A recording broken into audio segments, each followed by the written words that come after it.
It's interesting that you talk so much about the educational market, especially with regard to poetry, because now you do have so many contacts and of doing work directly with them. I mean, now there's all this discussion about the Common Core standards. Mhm. So do you think is that changing, how you are thinking about writing? Oh my, yes. Really? Okay, so how so? I was at an education summit, Mhm. it was called, in California in January. There were 125 educators, well, 124 educators there and me. I sort of sneaked into under the tent. Now you are an educator, so And the presiding chair asked each person in the room, they were from all over the United States and some other countries. They were from Mexico, from Canada, from the Philippines, from different places. They were not classroom teachers. They were educators at some level, principals, reading coaches, associate superintendents, and so on. Each person was asked to stand, introduce himself, herself, and say what keeps her up at night, what worries her enough to wow. stay up sleepless at night.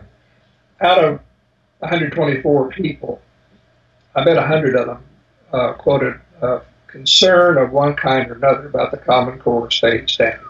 The concerns ranged, but many of them worried about how they were going to train their teachers to understand what this means and then convey that in their educational programs in the classroom in such a way that they meet these standards. And the standards are voluminous and taken at a glance, you think it's just basically common sense. It's just an effort to get all classes, all fourth graders across the country, pretty much on the same page. And there's some good things about that. But you have to understand them too. And it's going to be, there will be a lot of side ripples to that. And I think one of them will be in the publishing field, in the trade book publishing field, where editors will be more conscious than ever about that need to fit in to what's going on in the school libraries and the classrooms. The problem is that a trade book publisher is committed to creating good literature for young people. And he or she didn't buy into this in the first place originally for any other reason except to make money. But the quality of the book was judged on the quality of literature. I don't mean that they've ignored schools. I don't mean that at all. No, But no, I yeah. not to the not to the degree that I feel it's going now. So that may be okay, but the editors, probably not all the editors understand what those standards mean any more than all the teachers do.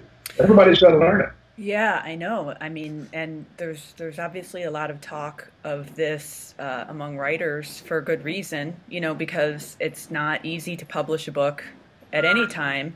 And so anytime, you can bring a hook in. In one way, it's almost like you could take theoretically, you could take any number of books and find a way to tie them into core curriculum. But if the book is really written or designed to address a certain part of the curriculum, then perhaps it has a better chance of being successful.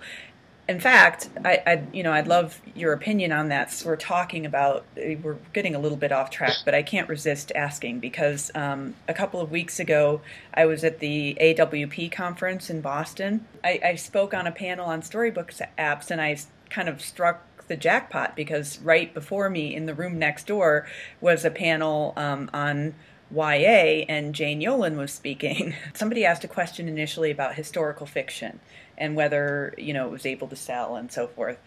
She said, and I'm not speaking for her, but to my understanding, she said that she had worked with an author who she'd edited this beautiful book for. She was working with an author, and it took place in medieval Japan, and it was gorgeous and literary, and it didn't do very well because nobody studies medieval Japan. That's And right.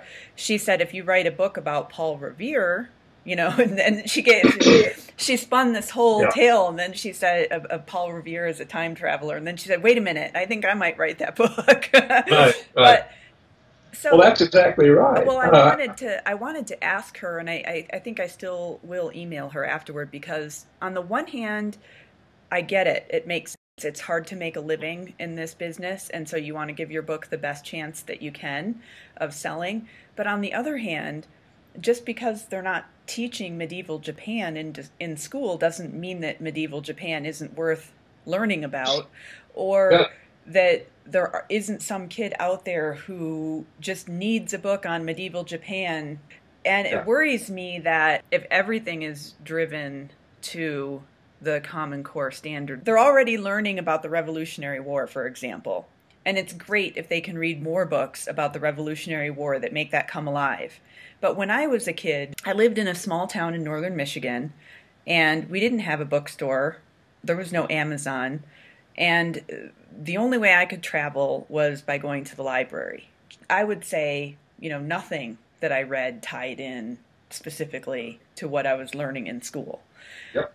And that gives you a freedom and a sense of, magic, and where you can put yourself in the place of somebody. And so I hate to think that maybe we'll be restricting tomorrow's children from that experience because we're too tied in. What I told the educators at the summit was just exactly that. I said, maybe I'm too fearful, but I do have a concern that the trade industry will be skewed toward trying to fit a Common Core state standard that may well preclude certain subjects or certain kinds of literature on the grounds that it isn't taught.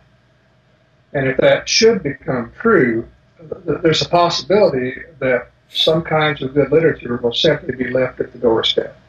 Now, I hope I'm wrong. I probably am.